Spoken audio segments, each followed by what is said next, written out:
2026. Every block, every ballot, every voice. This ain't left or right. This is right now. OVC. Teachers shaping minds. Vets who stood strong. Gig workers hustling just to get along. Parents, elders, first-time voters in line. Same clock ticking, same moment in time. No dark money whispers. No backroom deals. Daylight choices and the truth that's real. Labels don't own us. We bigger than sides. Accountability lives where democracy thrives. Our vote counts. Yeah, remember the name.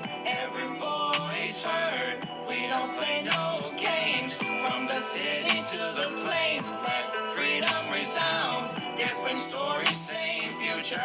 United we found. Our vote counts. Stand tall, no doubt. Integrity first. Let the people speak loud. From the city to the plains, let freedom resound. Different stories, same future. United Clear we facts, no found. spin. Education unlocked. Breaking down the process from the door to the box. Who earns the trust? Who shows up to serve? Asking the questions. Leaders got nerves. Neighborhoods talking. Town halls packed. Local voices first. Yeah, we built it like that. Different faiths, views, so walking as one. Democracy stronger when we all get it done. Yeah. Our vote counts, yeah, remember the name. Every voice heard. We don't play no games. From coast to coast, let the movement expand. Power in the people, future in our hands. Our vote counts, stand tall, no doubt. When we show up informed, that's what it's all about. Our vote counts, stand tall, no doubt. When we show up informed, that's what it's all about. This ain't no cycle.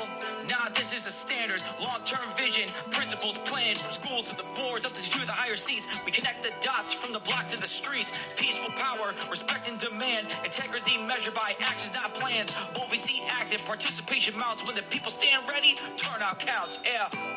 Our vote counts, yeah, remember the name. Every voice heard. We don't play no games. From the city to the plains, let freedom resound. Different stories, same future. United we found. Our vote counts, stand tall, no doubt. Integrity first. Let the people speak loud. From the city to the plains, let freedom resound. Different stories, same future. United we found. Every voice. Every voice. Every vote. Every vote. Integrity, inclusion, accountability. OVC. OVC. Yeah. 2026. My vote counts. And so does yours. So does yours. Hello, everyone.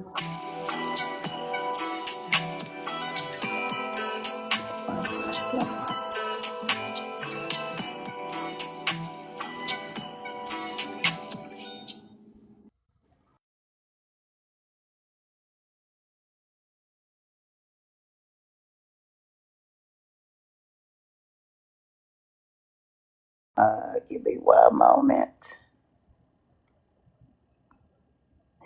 There we go. Hi, everybody. Welcome. All right. Alrighty, y'all. We are doing it up. Y'all see my this is my message all day, every day to the people in the White House. Nope, not today. I'm glad y'all here on this Friday. We get to talk to Mr. Jonathan White today. Trying to make sure I got my my rapid fire questions together. I got papers everywhere, y'all. I'm so old school. You know, y'all new school people, y'all like to, put everything in documents and stuff. I still got to write mine down. I'm old school. So that's what we going to do. We're going to write it on down. Okay, that one.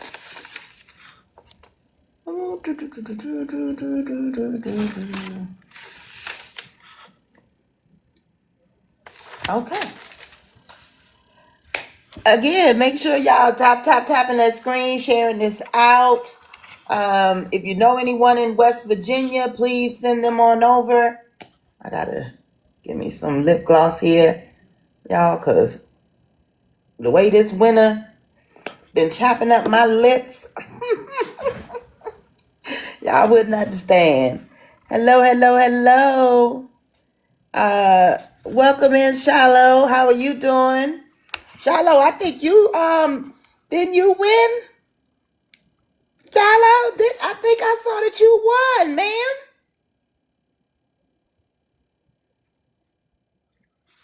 Let me make sure.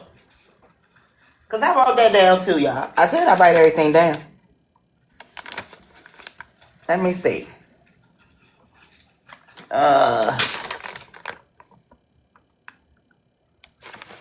Yes, you did.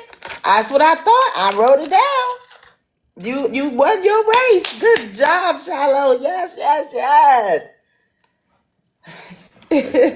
Shallow, you are one of about 15 people that we've featured here on OVC who won their primaries. What? Okay. That is awesome sauce. Hello, Jonathan. You hear that, Jonathan? Yes, We done had about 15 people win their primaries that been on here. So we like a good luck charm. Make sure you rub us, okay? will do. Okay. Go on and get your camera on and set up so we can have your town hall and let all the people know in West Virginia why they should vote for you, or at least the people in District 14. All right. Welcome to OVC. How are you doing today? I am doing fine, and I want to thank you for the opportunity to speak here tonight. No problem. Excellent. Thank you for coming. We can't do our job without you all. We are trying to make sure, we get these voices out here that want to go into their state houses or the federal house and make some real changes. Is that what you have to do? That's what I'm up to do. I want to make a change and make a difference. Excellent. Let me remind you and everyone else who we are. We are OVC, which is short for Our Vote Counts. We are a nonpartisan coalition of citizens from diverse states and backgrounds united for a shared commitment to empowering voters, promoting candidates who stand for integrity, inclusion, and accountability in these upcoming elections. Formed by a collective of educators, veterans, small business owners, students, and community advocates, our vote count represents the strength of unity across geography, race, and ideology. While our stories are different, our mission is the same: to ensure that every voice is heard and every vote truly counts. Our vote counts is more than just a name. It's a promise. It's a movement, a rallying cry for democracy. And together we are shaping the future, one informed vote at a time. So thank you all for joining us tonight. We are here with Jonathan White, who is running for a House of Delegates seat in West Virginia's 14th district. So let me tell y'all a little bit about what I learned about Jonathan. He is a community member from the Davisville area in Wood County, West Virginia. He is rooted in the Mid-Ohio Valley, a region known for close-knit families and strong local ties. Your details say, I'm sorry, that was not what I wanted to say. You describe yourself as a resident committed to serving your community, and you are working class values, neighbor to neighbor relationships, which are common in your part of the state. It has been shared that you decided to step forward after conversations with your neighbors who felt someone from their community should represent them. Is that true? That is absolutely true. Neighborhood focus, and people in my neighborhood that know me think that I should run, and hopefully I can make a difference. Absolutely. So then so once they told you that you should run, what made that decision? What made you make that decision to run? Um, the biggest issue that I see is I see how the current administration is running things, and I just don't agree with how they do things. So I think that they need younger people with different ideas, and because I'm running on the Democratic ticket, I think that that would be me. That'd be you. The young. So are you a Gen Z or millennial? Millennial. You're a millennial. All right. So the current incumbent is Dave Foggin, Correct. who's a Republican. Correct. So is this typically a Republican district? Yes, West Virginia is ruby red. Yes. That is part of the reason why I wanted to run. Is I'm a blue dot in a ruby red state, and I'm hoping that me, along with other candidates, can change that for West Virginia. All right. Well, I see that the district is about 85,000 people, with 92% of them being white. Correct. Do you think that they can look past your outer appearance and hear what's in your heart? I hope they can. Being that I'm a veteran, I'm a Marine veteran of 20 years. I've always been in situations where I've been in the minority group, and I've been able to be successful there. I'm hoping that people can look past what I look like and hear what I say and accept me for me. Uh, that's the goal. That's the thing we got all trying to do, right? That's how we make this a great, the more perfect union. So what we do here is we go through about 5 topics. I give you about 2 or 3 questions per topic. And in between those 5 topics, we do what's called a rapid fire. And that's just going to be quick 1 word or yes or no answers to those questions. I'm going to start off with a little icebreaker. When is the last time you visited a theme park? Last time I visited a theme park, I would say probably last summer sometime. Usually during the summer we try to visit a theme park or do something special with my family. And where did you go? Uh, I can't remember the name of the theme park, but it was a water park and it was in Ohio. A water park in Ohio. Yes. Now, Ohio ain't known for their hot weather. I don't know if I want to go in the water in Ohio, but I mean it was summertime, so probably was warm. All right, so Jonathan, we are going to start off with our first topic of jobs, wages, and economic development. Okay, in Wood County, about 23% of jobs are in trade transport, and only 6.8% in manufacturing. Oh, my light went out. There we go. In manufacturing, showing how much the economy has shifted. What kinds of industries or employers would you work to attract to District 14 so that it has more stable, high wage earning jobs?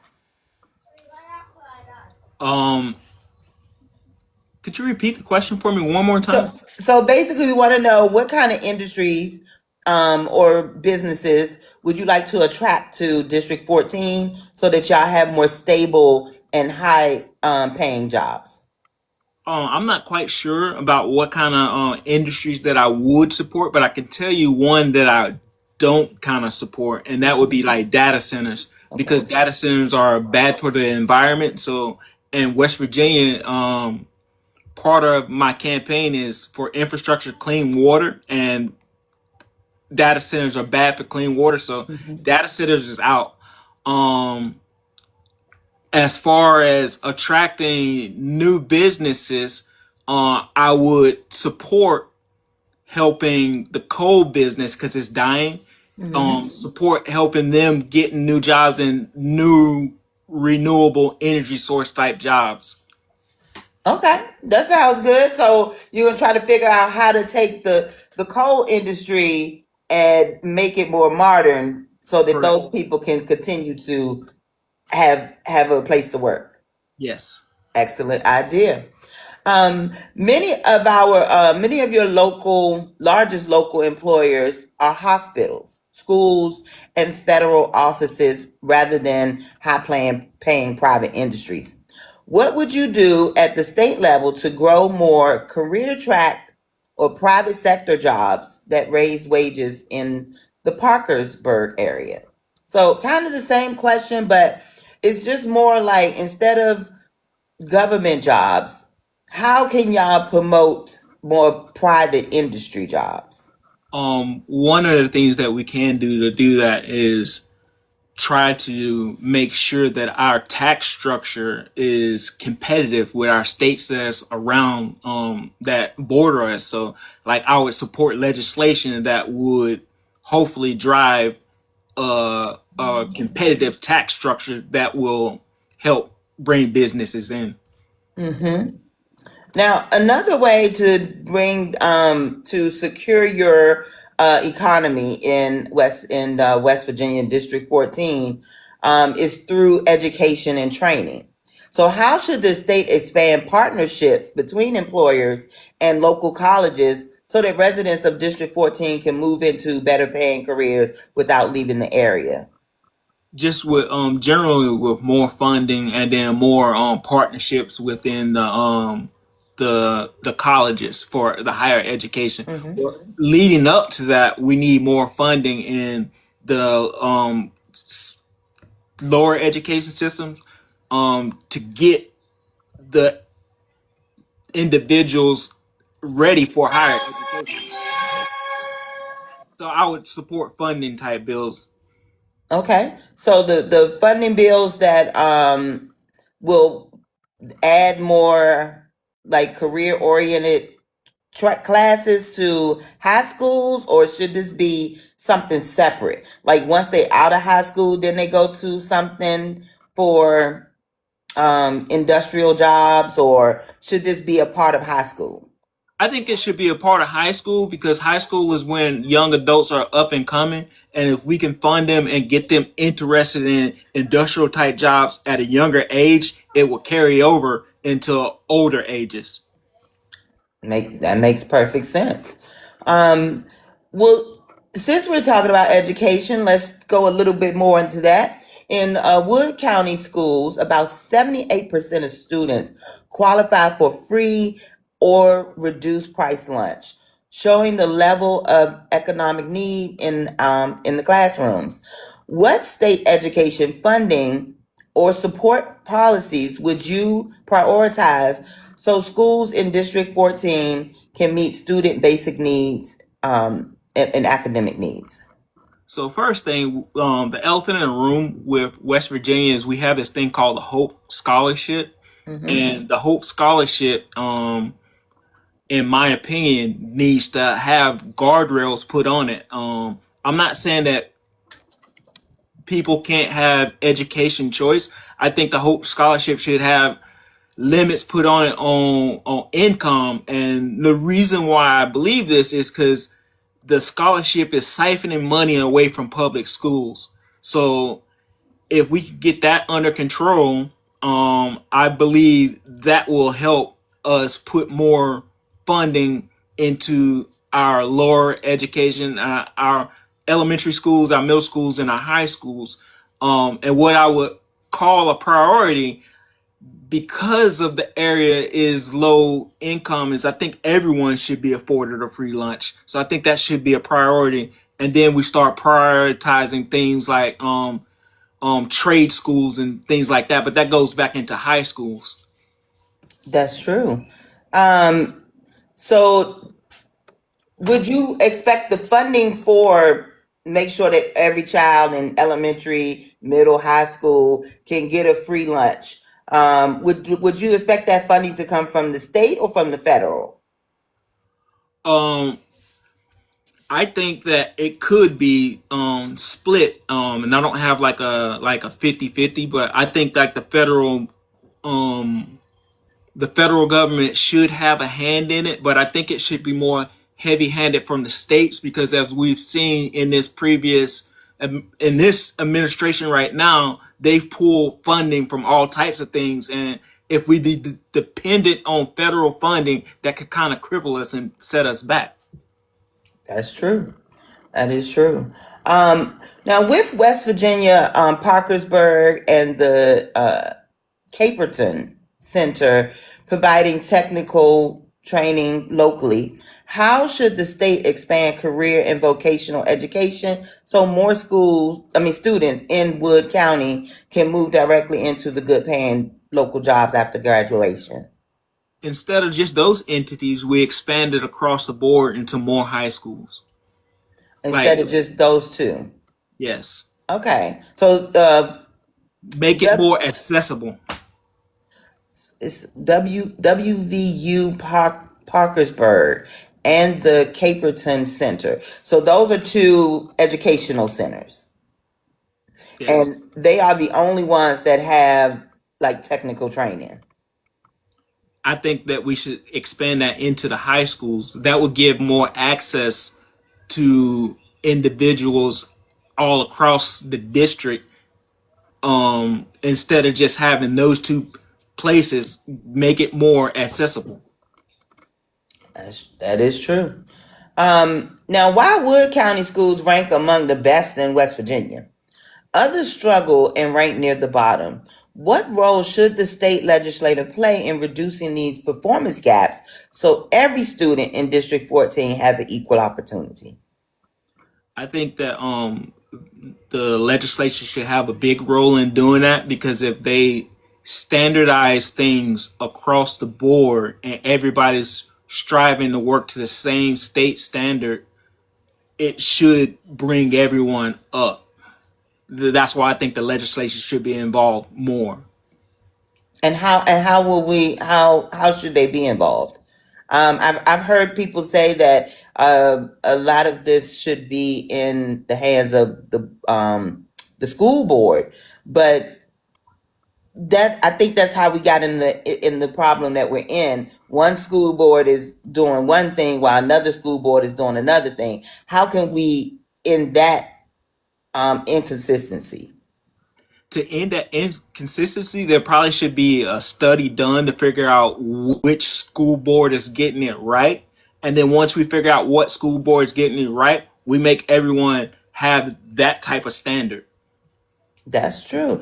Do you have any knowledge of what school boards are really doing good in West Virginia, or is that something you would have to research? That's something I'm going to have to do a lot more research on. Okay. Oh. Look, you and me both, because I live here in the DC area, or what we call the DMV, and Prince George's County, Montgomery County. Those two counties are like putting everybody else to shame. But we do have some areas that are lacking a little bit, but for the most part, the counties themselves are doing well. So I think that's a great idea that we should probably implement here, where we find out what they're doing right and why that's not working over here. That was one of the things that I would like to add on. It's like I'm not opposed to looking at outside of the state and seeing other states doing great things and trying to implement those things inside West Virginia, because what we do know is what we are doing isn't working well, but we can look at other states and be like, oh, New Jersey is doing this, maybe we should do this as well. Exactly. Now,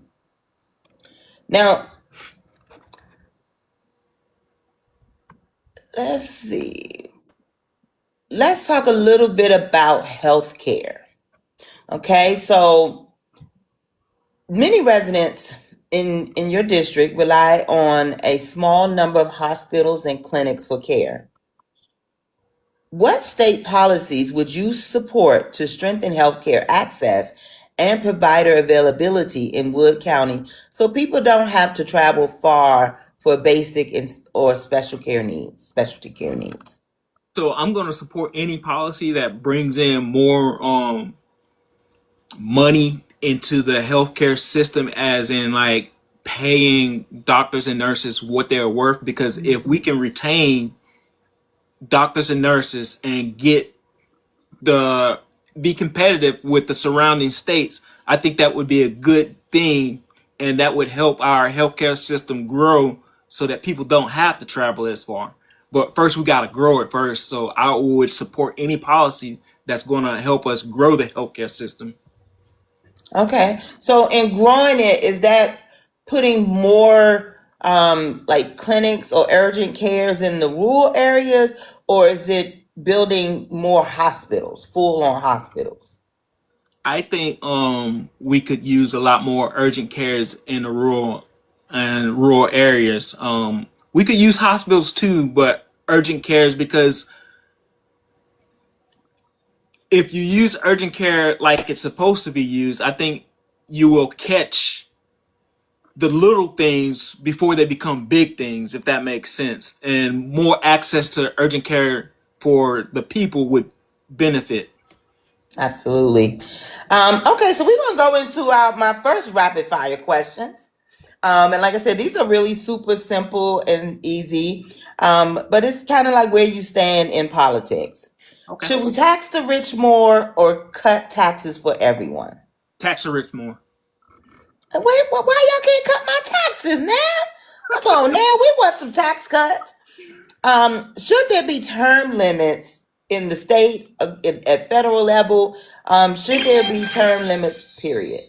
Yes, there should be term limits. If you want me to expand on it, I got ideas about term limits. Like on the federal level, I think the term limits inside the Senate should be 2 terms, which would equal 12 years. And I think 4 terms for the House of Representatives, which would be 8 years. And states should follow the same suit. To be an elected official is a public service, and I think new ideas by way of term limits would be a good thing.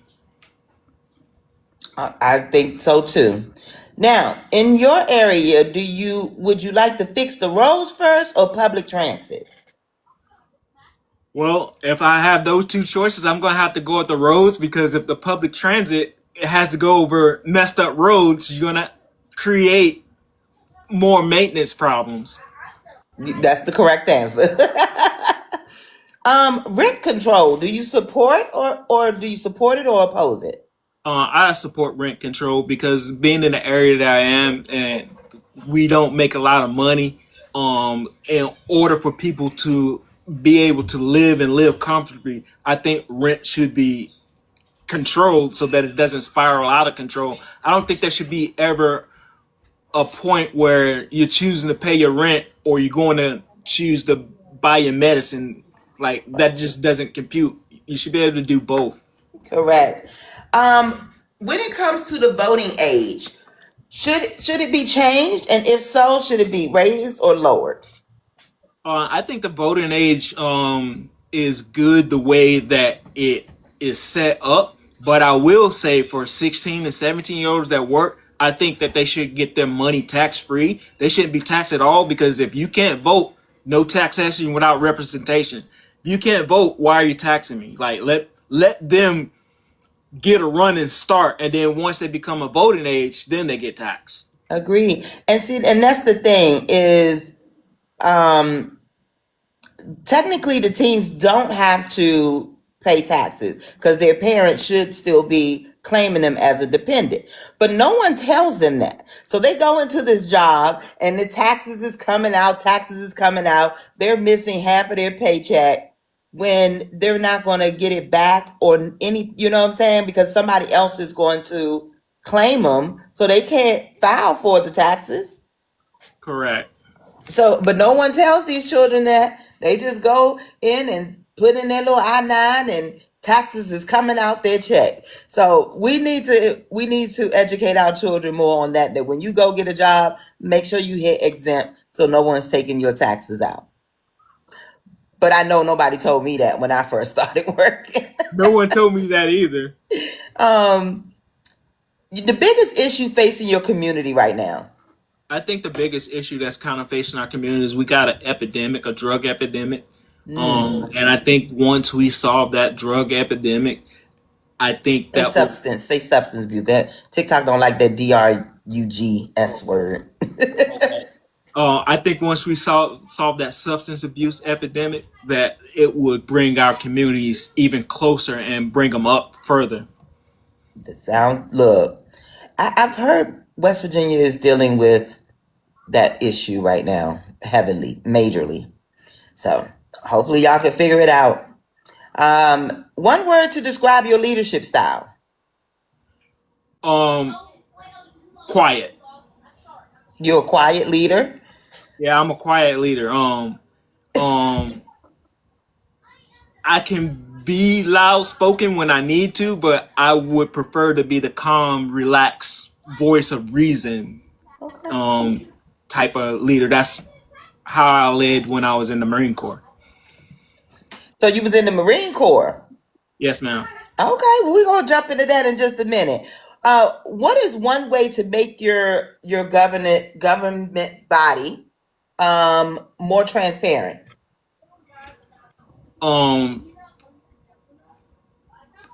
That's on the government. I think that we probably should maybe legislate some laws that says that we should be more transparent with our spending, with our bills, laws, and how they're being made. But I think Like, that's should they put these out regularly so people can see them, or like how can y'all be more transparent?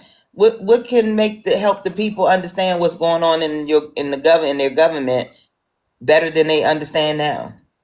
I think they could put it out more on social media because a lot of people use social media.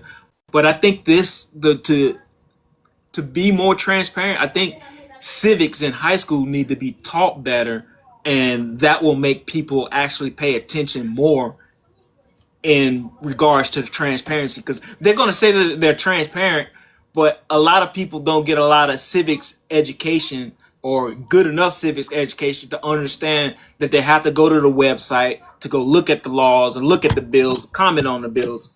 So that's kind of a complicated question. I understand, but you need to figure it out because once you get there, we need to know what you doing in there. Okay. I understand. All right. And lastly, one state program you'd cut to save money. I'm gonna weigh on that. You said something about the Hope scholarship. scholarship. Hope scholarship. I would put guardrails on it and then not let it balloon out of control. Like the way that it's set up right now, the state legislator actually did a RAND's report on it, and the RAND's report came back and said, "Hey, you guys need to put guardrails on this, otherwise it's going to balloon out of control." So that's where I would probably cut money at. So this Hope scholarship is sounding a lot like the vouchers that are coming out. It is. Okay. So y'all was already doing this thing with paying the private companies. I mean the private schools. Yes, that is the thing. It is a voucher like program, but like it doesn't have any rules of how the payments can be sent, where the payments can be sent. Some people get the Scope scholarship and can send their kid out of state, which doesn't make sense to me. No, They should stay in state. that doesn't make any sense at all. Why would you get a scholarship from West Virginia to go somewhere? That doesn't make sense at all. Yeah, go fix that when you get there, okay? All right, let's talk about infrastructure. Um, West Virginia infrastructure overall receives a D plus grade, with about 19% of the bridges in poor condition statewide. What transportation or road funding priorities would you push in the legislature to improve safety and connectivity in your district? I'm gonna just push any kind of legislation that's gonna help bring in more funding for road infrastructure, but also hopefully that will help create jobs. So if it's going to create jobs and it's going to actually fix our roads and bridges, that's the legislation that I'm going to support. Okay, so what if somebody produces a bill, introduces a bill that says they want to budget $3 million, just giving a number, for the next year to fix the bridges in District 14. Okay, fix the bridges and the major roadways that need to be done. But connected to this bill is they also think that they should close 5 voting districts. Oh no, for, that's for a voting polling places. that's a no go for me. What do you mean? You getting your money for the roads? Yes, but at the same time, closing 5 districts for voting is limiting the Well, I didn't American mean districts. I meant like polling places. You know what I mean? Where you can polling go. places. Yeah, Yes. but like closing polling places will those voters going to have to go to other polling places. So that's going to put stress on the other polling places, and that might disenfranchise more voters than it would help the infrastructure. And I can't in good conscience do that. You wouldn't do that. Okay. So what if they said we're going to give $10 million to fix the worst schools in your district? Like, just can think about the worst schools in your district. But also in this same bill, they want to bring a data center. Oh, oh, that's a hard one. And that hypothetical, because I am about education, but I also understand data center and I understand the effect on environment. That's something that I would have to do a lot more research and see if the pros outweigh the cons. Okay. I was trying to see where you are in your compromising skills. Like, but that's what they do all the time in whether it's in a local assembly or up here in Washington. They add other stuff on for their what they want to do, which may or may not go against what you want when they're offering something that is vital. They do it all the time. So don't let them catch you up like that. Absolutely. About 83 to 87% of locations in Wood County have high-speed broadband, meaning some households still lack reliable access. What should the state do to finish closing the digital gap so residents in District 14 can fully access telehealth, education, and remote work? See, you hit it on the nose when you said telehealth, education, and remote work. I think that the legislation should, again, add more funding to infrastructure projects that would hopefully bring more jobs in and actually fix the internet infrastructure, which will help the population at large. Okay, but how do we go about getting more broadband to access to everybody? How do we do that? We'll have to partner up with the internet service providers and hopefully entice them to bring more business into West Virginia for those remote areas. Okay, like maybe some incentives, some tax incentives. Yes. But we was trying to tax the rich. We don't want to give them no incentives. What are we doing? Now, much of Parkersburg core infrastructure, the roads, the water, the sewer, was built 50 to 100 years ago. What state investment strategies would you support to help communities like yours modernizing aging systems without raising local costs? Because I'm not intelligent on state investing strategies, that was something that I have to actually do some research and learn about how we invest money, and then I could actually answer that question. Okay, that's a good stance to have right there. I promise you, because you don't go into it knowing everything. You know, some stuff we do have to learn on the job. You actually have to get access to the information to really know what's going down. So I definitely understand. Now, you mentioned earlier about that substance abuse issue. So let's go into it a little bit. Overdose deaths or unalivings, because we can't say that word either. Overdose overdose unalivings in Wood County more than doubled between 2015 and 2021, rising faster than the state overall. What should the state be doing differently to reduce substance use that harm communities like Parkersburg? So first, I think I'm a student of the DARE program from back in the day, so I think that this plays into education. So first, we have to educate the youth on why drugs are bad, and then at the same time, to make it better here, we have to offer more rehab programs for the people that have found themselves in that situation.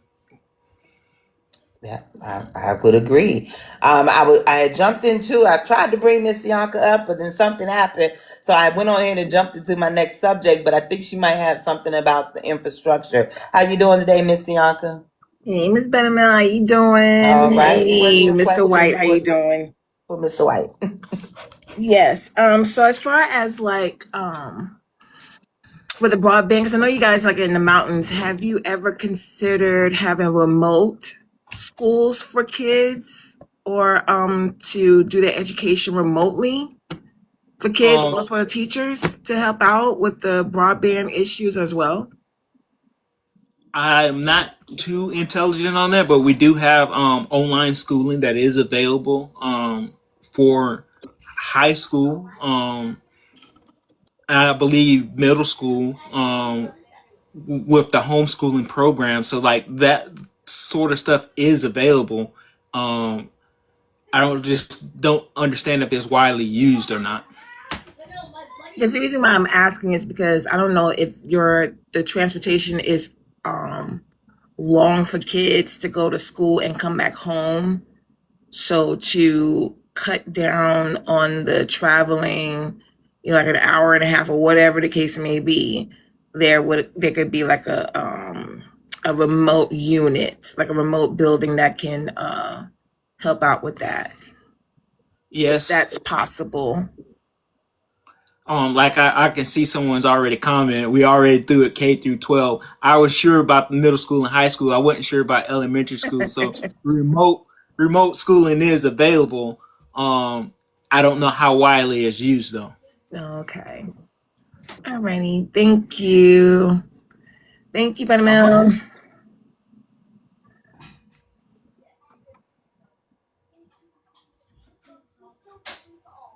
I lost sound. No, you didn't lose sound. I lost the mute button. I didn't hit the mute button again.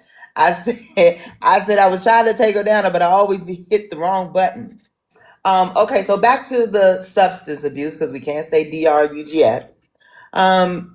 Wood County has long had a high concentration of treatment and recovery services compared to its population. How should the state balance expanding care while ensuring other regions also carry their share of treatment responsibility? Um, I think the state should look at the state as a whole and funnel money into the areas that are most affected, if that makes sense. Um, for care that is available. But I also believe that the state should also aggressively go at the sellers, for lack of better terms. Yes, absolutely. Now, going after the sellers, that will require more policing, or like how are we doing that? How are we cracking down on the sellers?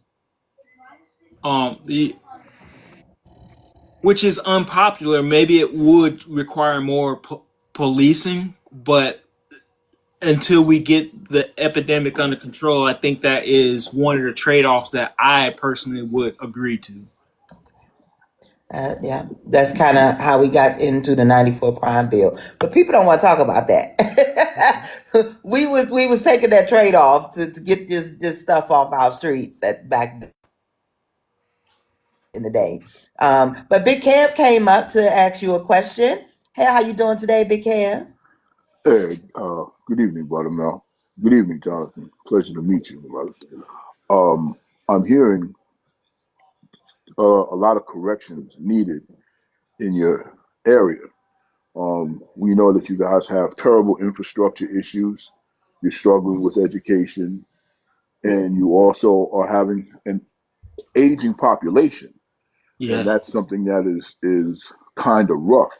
So you have to generate a means to bring people in and make the ones that are there want to stay. Um, Going in, everybody's pinching pennies. Have you considered the possibility of smearing the money a little bit? You could do trade programs in the schools for the kids that are already there. You have guys that are used to digging. You got guys that are used to working some equipment in those coal mines, like a state private partnership to get those infrastructure contracts to reuse the money and also boost the education system, make it that families would want to stay there because now they have a reason and a means.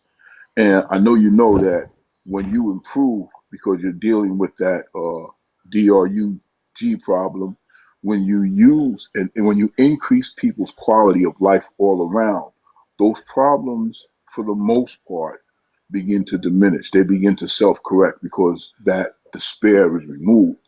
Is there any possibility? I'm sorry for being long with it, but is there any possibility of implementing some sort of programs where you actually motivate people to want to stay there? Because if you don't do that, it's going to keep declining and they're going to keep moving out. We kind of hit on this earlier. We do need the state does need more businesses to invest into the state, and I believe if I could support legislation that would accomplish that, that kind of would help the issue what you were saying about the older population. It would help attract more people. Um, and I also believe that, like you hit on technical schools, putting more technical stuff in high schools would also kind of attack that aging issue from another angle. Did I Uh, answer your question? Well, yeah, I mean, I guess to the extent that you're able to, it's just you're going into a heavy old red space with some new blue ideas. I wish you the best because good thing you're a Marine because that road is uphill. Thank you. Respect and respect you for your service. Thank you for your service. Thank you. Thank you, Big Kev. All right. Okay, so we're going into my second rapid fire. That's what we're about to do. I almost lost my train of thought. All right. So these are really fun questions. Okay, this is not political anymore. We're going to go into some fun questions. So, being as though you're from the great state of West Virginia, aren't they all great? We all say they're all great. For the great state of West Virginia, are you glamping or camping? Camping. Okay. Well, I know not to go camping with you. I need an RV. Okay. A sports car or a pickup truck? Pickup truck. Okay. Burgers or tacos? Tacos. The book or the movie? Ooh. I'm gonna have to go with the book. Okay. Would you rather have a time machine or a magic wand? Magic wand. Okay. Who's the friendliest? Northern West Virginians or Southern? I'm gonna have to go with Southern West Virginians. Okay, now. I think some people might disagree with you, but if you had to keep one alive, is it Mothman or Bigfoot? Bigfoot. Okay. Harper's Ferry or New River Gorge? New River Gorge. Tudor's Biscuit or Bojangles? Ooh, that's another hard one. I will go with Tudor's biscuit. Okay. Pepperoni roll or biscuits and gravy? Pepperoni roll. If you need a good cup of coffee, are you going to Sheets or Wawa? Sheets. Going to Sheets. And lastly, let me see if I got that right. How do you pronounce this word? Let me see if I can get it. Appalachian. That's how you pronounce it? Yep. Appalachian? Yep. It's Appalachia now. It's Appalachia. You said Appalachia? Okay, Appalachia it is, y'all. Are you born and raised in West Virginia? So the funny story, I'm not actually born and raised in West Virginia. I was born and raised in North Carolina. Like I said, I did 20 years in the Marine Corps, and I met my wife in the Marine Corps, and she was from West Virginia. So when I retired, she was like, "We're going back home," and I was like, "Where's home?" She's like, "West Virginia," and I was like, "West Virginia it is." And that's where you ended up. So how long you been in West Virginia? 5 years. 5 years. Okay. All right. And you done learned already that you're supposed to pronounce it Appalachia. my local my West Virginia resident down there is like, I told you that's how you say it. Well, I'm a Yankee. What you want? We call it, we say the Appalachian Mountains, okay? All right, so let me get back to your document here. Now, these are just a few closing questions. My first question is there anything that we did not touch on today that you would like to bring up? Yeah, I want to say is I jumped into this because I want to make a difference. I'm not a politician, so I can't give the polished answers, but my heart is there to do the right thing for the people and by the people. Absolutely, and I think that counts more than any Chat GPT answer you could give. Honestly, if people really know that your heart is in it, and you prove you could do the job, I don't see why you shouldn't be there at all. Let me touch real quick on, because I don't know how big of a problem immigration is in West Virginia. When I think about immigration, West Virginia is not one of the places I think about. Has this immigration issue that we're currently seeing affected your district? Not for my district that I've heard of, but I've heard in other districts that those agents have been in and around deporting people. Oh, okay. Do I agree with it? Not one bit. Not one bit. Do you know of any detention centers that may possibly be trying to be built in West Virginia? Not to my knowledge, and if they do decide to do that, and if I have anything to do with it, I'm definitely voting no against that. All right. Now, if elected, what do you hope residents in Wood County will notice that feels different in their daily lives because you're representing it? Which would take some time. I think the first thing that I hope that they notice is that I bring funding into the area to fix things like the infrastructure. That would be my main thing, is to I want to help the whole state, but I also want to make sure that I take care of my constituents in their area of living. So with that being said, what made your neighbors say they want you to represent them? What do they think that you can do, or what can you get for them? What do they need? What are they telling you they need? What are you hearing from your neighbors? They just like the ideas of how I talk about education, and how the ideas that I bring to the table are new ideas and not ideas that they've already tried. So that's kind of what I bring to the table. So remind me of that. What ideas you have about education? My Because first so idea that's what about education. that's my answer, is that they heard what you think about education. They said, look, you need to go in there and make sure our kids get what they need. So that's what they looking for from you, is to improve the education in your district. So when I talk about education, not only do I talk about bringing technical stuff to the high schools, but I also talk about increasing the pay for competitiveness in relationship to the states that border our states. Like, so we need to retain those teachers, and we need to be able to hire more qualified teachers. But in order to do that, one of the things we're going to have to do is to increase the pay that they get. So that's like one of my ideas that I have about education. Okay, all right. So we definitely got to increase some pay. And I heard earlier about you saying that you want to implement the tech industry into the high schools before they even get out.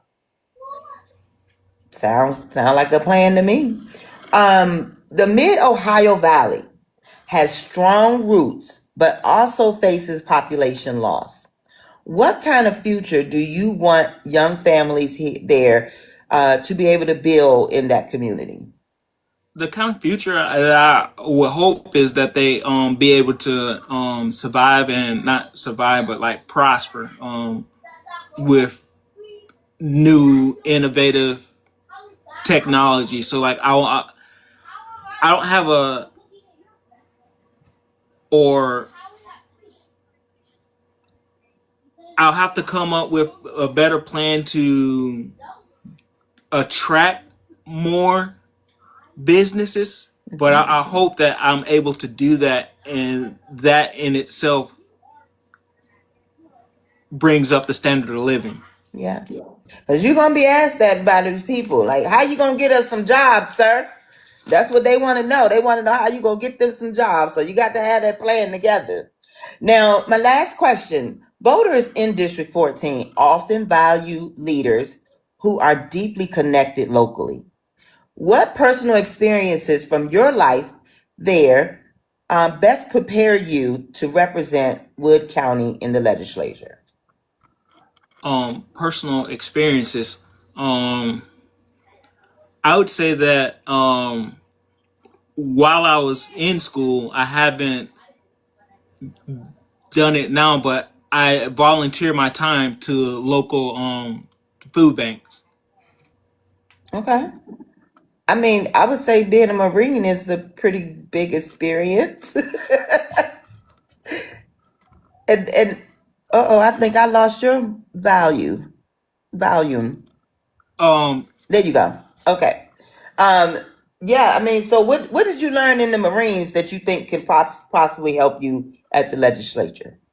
One of the things I learned in the Marines, because I was an aircraft mechanic, one of my good buddies, one of the things that we came up with is don't be afraid to try a new idea. So like if you're going down one road and you recognize, hey, this road I don't need to be on, don't be afraid to reverse course and correct. Like don't be afraid to say that you're wrong and then self correct. Absolutely. That's a great standard to live by. Um, I do it all the time. I'm like, I'm messing up. I gotta fix it. But too often people do that. They keep on. Matter of fact, I say that's a lot what's going on with these MAGAs.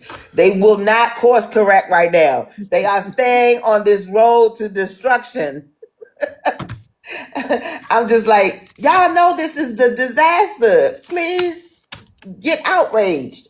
But they haven't done it yet. How we gonna fix them, Jonathan? How we gonna fix them? Because you're gonna need them people to vote for you. Just through education. If you talk about fixing MAGA, I don't through education and discussion. That's the only way that you can fix anything is just to have the open, transparent dialogue. Bring facts to the table. You talk about the facts. This is what it is, and this is what it's not. Okay. If someone agrees with you. Education, outreach. Absolutely. You're absolutely on it. Jonathan, this has been a wonderful conversation. Like normally I'm sitting here having to tell the candidate, okay, can I get to another question? But you answered my question straight up. So I appreciate that. It sounds like that you are about to go into, or hopefully you go into the House of Delegates and make some real changes for the people of your community. I am rooting for you. I'm sure they're rooting for you. So let everyone know how they can support you, where they can find you on all the socials, and when your primary is. Primary is May the 12th. Vote for Jonathan White, District 14. The socials that I have is connected to. I have a Facebook. I have a TikTok, and that's pretty much it. I do have a Threads, but I don't post on Threads or Instagram. My website, I'm still trying to get the bugs out, and my donation button, I'm also trying to get the bugs out too. So I can't accept donations. So I'm doing this grassroots. You can't accept any donations at this time? Not at this time. Okay. Are you all registered and everything? Or Yes. do you still have to get on? Okay. All right. Perfect. Well, again, I thank you so much for coming through and having a conversation with us. Everyone I've met from West Virginia so far that's come on our vote count have been absolutely genuine people. So if we could, people can say West Virginia poor and they're hillbillies or whatever they want to say. I'm telling you, these some good-hearted people. That's all I know. So again, what do you want to say? I said thank you, and we thank you for that. Yes. So again, thank you so much for coming. Now I want to invite you back. We got another show coming up at 8 o'clock. Is it 8 or 9? It's at 8 o'clock. Okay. With the Mr. Sean Daltrey. And he is running for a seat in California for the Congress here in DC, District 19. And so we're going to be talking to him tonight. I heard he got some great ideas too, like yourself, some new innovative, progressive ideas. So you might want to tune in for that. Okay. We also do a roundtable every other Sunday. And that's the candidates just come together, have some conversation, bounce some ideas off each other, maybe get some information you might need to help your candidacy. So, stop through for that. With our next one is on the 15th, and we do one on the 19th at 3 o'clock on Sundays. Now, last but not least, tomorrow. It's here, y'all. It's tomorrow. We are doing what's called a Creators Caucus. And what we did was we asked creators from all over TikTok to come have a that's in the political realm, not just somebody that's doing music videos or whatever, but people who are doing political TikToks. We asked those creators to come and have a seat with us so we can listen to what they're hearing from the people as they have their lives every day They listen to what people are saying. And so we wanted to gather some information from them so that would be helpful for you to listen in on that. And you can hear really what the people are looking for. And that could also help structure your campaign, knowing what the people really want, right? Yes, ma'am. All right. So, if anyone, if you're a candidate or someone that comes into the live all the time, if you want to be a part of OVC, send us a DM. We are always looking for talent and help to help keep promoting candidates of integrity like Mr. White here, and host just like, or actually we call this moderating, and moderate like myself, and we also could use some hosts that will put the show on for us. So if you would like to be a part of us, please DM us. Someone will get with you, and we will bring you along, add you to the team. So if you know anyone that you think that would be good at doing this, send it to them too. So I appreciate, I appreciate each and every one of you for coming through here tonight. I just want to remind everyone of who we are. Okay. We are Our Vote Counts, which again is OVC for short.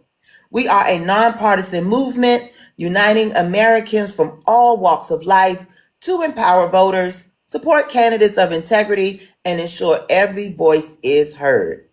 Through education, outreach, and accountability, we are building a stronger democracy, one informed vote at a time. So make sure you continue to join us, because your vote is your power. I thank you all for coming tonight. Thank you, Jonathan. You have a good one. All right. You have a good one as well.